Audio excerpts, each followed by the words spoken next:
बहुत समय पहले की बात है। एक गांव में माधव नाम का एक मछुआरा अपनी पत्नी शीला के साथ एक छोटे से घर में रहता था। वो लोग बहुत ही गरीब थे। कभी कभी तो उन लोगों को भूखा सोना पड़ता था। वो लोग बड़ी ही दुख की जिंदगी जी रहे थे और ऊपर से माधव और शीला का कोई बच्चा भी नहीं था, जिस वजह से शीला बड़ी ही उदास रहती थी। एक दिन जब माधव मछली पकड़ रहा होता है तो उसके जाल में एक बहुत बड़ी मछली फंस जाती है। अरे बाप रे, इतनी बड़ी मछली! मैंने तो इतनी बड़ी मछली आज तक नहीं देखी। मैं इसे जल्दी से घर ले चलता हूँ और इसके टुकड़े टुकड़े करके इसको बाजार में बेचने चला जाऊंगा। आज तो शीला भी इतनी बड़ी मछली को देखकर बहुत खुश हो जाएगी। माधव उस मछली को खींचता हुआ अपने घर ले जाता है। रास्ते में सब लोग माधव के पास इतनी बड़ी मछली देखकर दंग रह जाते हैं। इतनी बड़ी मछली, ये मछली तुम कहाँ से ले आए माधव भैया? बस भगवान की कृपा है बहन। बड़े ही बुरे दिन देख रहे हैं हम लोग। भूखा सोना पड़ता है। शायद ये मछली हमारे कुछ हालात ठीक कर दे। हाँ भैया, भगवान तुम्हारी जरूर सुनेगा। माधव घर पहुंचकर शीला को आवाज देता है। शीला, शीला, अरे जल्दी बाहर आओ। हे भगवान, मेरी तो हालत ही खराब हो गई इस मछली को घर तक लाने में। क्या बात है, क्यों इतना तेज चिल्ला रहे हो? शीला बाहर आती है तो इतनी बड़ी मछली को देखकर उसके भी होश उड़ जाते हैं। इतनी बड़ी मछली, ये आप कहाँ से ले आए? हाँ शीला, चलो अब जल्दी से इसे अंदर ले जाने में मेरी मदद करो। माधव और शीला मछली को खींचते हुए घर के अंदर ले जाते हैं और फिर उसे एक मेज पर रख देते हैं। शीला रसोई से एक चाकू लेकर आती है और माधव को दे देती है। माधव चाकू लेकर मछली को काटने लगता है। जैसे ही मछली के 2 टुकड़े होते हैं तो उसमें से एक चुड़ैल बाहर निकल आती है। मैं आजाद हो गई। तुम दोनों का बहुत बहुत धन्यवाद जो तुमने मुझे इस मछली के पेट से आजाद किया। माधव और शीला तो उस चुड़ैल को देखकर कांपने लगते हैं। बड़ी मुश्किल से माधव बोलने की कोशिश करता है। चुड़ैल, अरे तुम इस मछली में कैसे आ गई? दरअसल मुझे एक तांत्रिक ने जादू से इस मछली के अंदर कैद कर लिया था और इस मछली को वो हमेशा अपने घर में रखता था। पर एक दिन वहाँ बाढ़ आ गई और पानी के साथ बहकर मैं नदी में जा गिरी। मैं कब से इस मछली के पेट में कैद थी और इंतजार कर रही थी कि कोई आएगा और मुझे आजाद करेगा। तुमने मुझे आजाद किया, मैं बहुत खुश हूँ। बताओ मैं तुम्हारे लिए क्या करूँ? तुम जो बोलोगे मैं वो कर सकती हूँ। क्या सच में? पर चुड़ैल तो बुरी होती है ना, तो तुम हमारी मदद क्यों कर रही हो? हाँ, चुड़ैल तो बुरी ही होती है। मैं भी एक बहुत बुरी चुड़ैल थी, इसलिए ही तांत्रिक ने मुझे इस मछली के अंदर कैद करके अपने घर में रख रखा था ताकि मैं किसी को कोई नुकसान ना पहुंचा सकूं। उसने मुझे कहा था कि जब तक मैं सुधर नहीं जाती वो मुझे आजाद नहीं करेगा। मैं इतने साल इस मछली के अंदर रही और बस तभी मैंने सोच लिया था कि अगर मैं कभी आजाद हुई तो एक अच्छी चुड़ैल बन जाऊंगी। पर हम कैसे यकीन करें कि तुम एक अच्छी चुड़ैल हो? कहीं तुम हमसे झूठ तो नहीं बोल रही और मौका देखकर हमें मार तो नहीं दोगी? नहीं, बिल्कुल नहीं। तुम मेरा यकीन करो, मैं ऐसा कुछ भी नहीं करूंगी। अच्छा तुम मुझे बताओ कि क्या तुम्हारी जिंदगी में कोई दुख है? क्या तुम्हें किसी चीज की जरूरत है?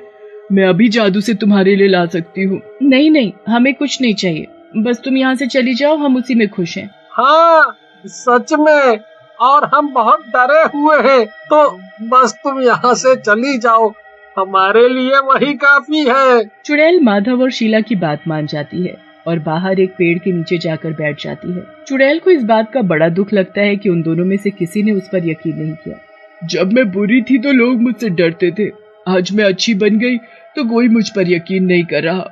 आज मैं इनकी वजह से आजाद हुई हूँ, मुझे इनके लिए कुछ न कुछ तो जरूर करना है। क्यों न मैं छुपकर खिड़की से देखूं। चुड़ैल माधव के घर की खिड़की पर जाकर खड़ी हो जाती है और चुपके से उन दोनों की बातें सुनने लगती है। माधव और शीला अपने घर के बुरे हालातों के बारे में परेशान हो रहे होते हैं। ऐसे कब तक चलेगा जी? कब तक हम ऐसे भूखे सोते रहेंगे? मैं कुछ न कुछ जरूर कर लूंगा शीला, तुम परेशान मत हो। बस परेशान होने वाली तो बात ही है, घर में खाने को नहीं है। रोज तुम इतनी मेहनत करते हो पर मुश्किल से कभी 2-4 मछली पकड़ पाते हो। ये घर भी इतना कमजोर हो गया है कि एक आंधी में उड़ सकता है, और ऊपर से आज तक मुझे भगवान ने एक बच्चा तक नहीं दिया। हमारी जिंदगी में बस दुख ही दुख है और कुछ नहीं। शीला बहुत रोती है और माधव भी उसके साथ बैठकर रोने लगता है। दोनों को रोते देख चुड़ैल को बहुत ही दुख होता है। वो जल्दी से अपना हाथ घुमाती है और माधव और शीला के सामने तरह तरह का खाना आ जाता है। खाना देखकर दोनों चौंक जाते हैं। ये कैसे हो गया? ये तो चमत्कार है। सच में जी, लगता है भगवान को हमारे हालातों पर तरस आ गया है। चलो अब तुम जल्दी से खाना खा लो। तुमने कितने दिन से भरपेट खाना नहीं खाया। सच में आज हम कितने दिनों बाद इतना सब खाएंगे। मुझसे तो रुका ही नहीं जा रहा। माधव और शीला खाने पर टूट पड़ते हैं। दोनों देर न करते हुए जल्दी से खाना खाना शुरू कर देते हैं। वो इतनी जल्दी जल्दी खाना खा रहे होते हैं कि जैसे कभी उन्हें दोबारा खाने को ही नहीं मिलेगा। चुड़ैल उन दोनों को ऐसे खाना खाते देख मुस्कुराने लगती है। उसे अंदर ही अंदर उन दोनों के लिए बड़ी ही खुशी होती है। ये दोनों कितने खुश दिख रहे हैं और मुझे भी कितनी खुशी हो रही है इनकी मदद करके। सच में मदद करने से जो खुशी मिलती है वो किसी को दुखी करने से नहीं मिल सकती। भरपेट खाना खाकर माधव और शीला सो जाते हैं। सोने के बाद चुड़ैल घर के अंदर आती है। अब देखो मैं क्या कमाल करती हूँ। जब तुम दोनों सुबह उठोगे तो खुशी से पागल हो जाओगे। चुड़ैल पूरे घर का नक्शा ही बदल देती है। वो रातों रात उस टूटी फूटी झोपड़ी को एक सुंदर से मकान में बदल देती है। उसके बाद वो घर का सारा पुराना सामान फेंक कर उसकी जगह नया सामान रख देती है। वो रसोई को भी राशन से भर देती है। सब कुछ करने के बाद वो वहाँ से चली जाती है। सुबह होते ही जब माधव और शीला की आंख खुलती है तो वो खुद को एक बहुत ही नरम बिस्तर पर पाते हैं। उसके बाद वो इधर उधर देखते हैं तो उन्हें एक बड़ा ही सुंदर घर दिखता है। अजी, ये हम कहाँ आ गए? ये रातों रात हम अपने पुराने घर से इस घर में कैसे आ गए? हमें पता कैसे नहीं चला? ये सब कैसे हो गया?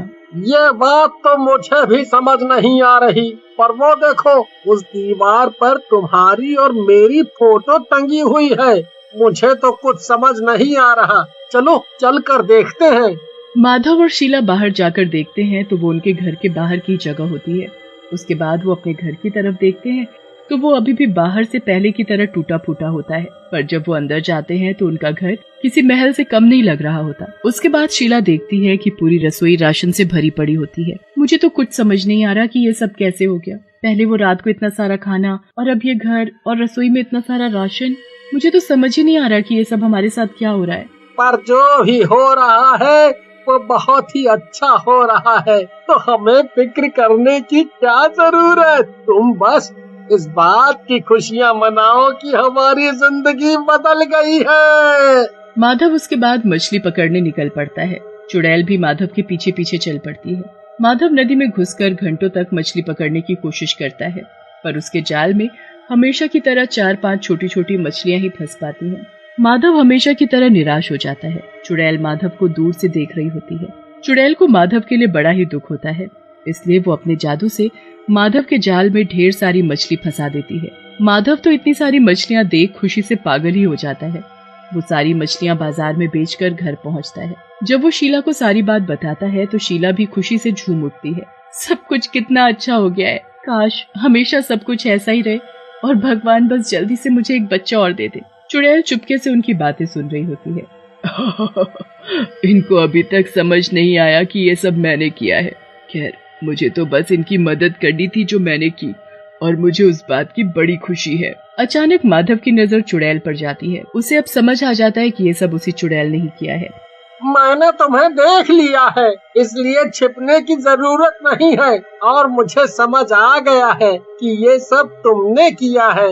हाँ, ये सब मैंने ही किया है। मैं बस ये साबित करना चाहती थी कि मैं एक अच्छी चुड़ैल हूँ। सच में तुम एक बहुत ही अच्छी चुड़ैल हो। तुमने तो हमारी जिंदगी ही बदल डाली। हम तुम्हारा धन्यवाद कैसे करें। पर अभी भी तुम्हारी जिंदगी में एक चीज की कमी है, इसलिए मैं तुम्हारे लिए ये फल लाई हूँ। तुम इसे सूरज उगने पर खा लेना, फिर जल्दी ही तुम माँ बन पाओगी। शीला वो फल ले लेती है और सूरज उगने पर खा लेती है। जल्द ही उनके घर में जुड़वा बच्चे जन्म लेते हैं, जिसमें एक लड़का और एक लड़की होती है।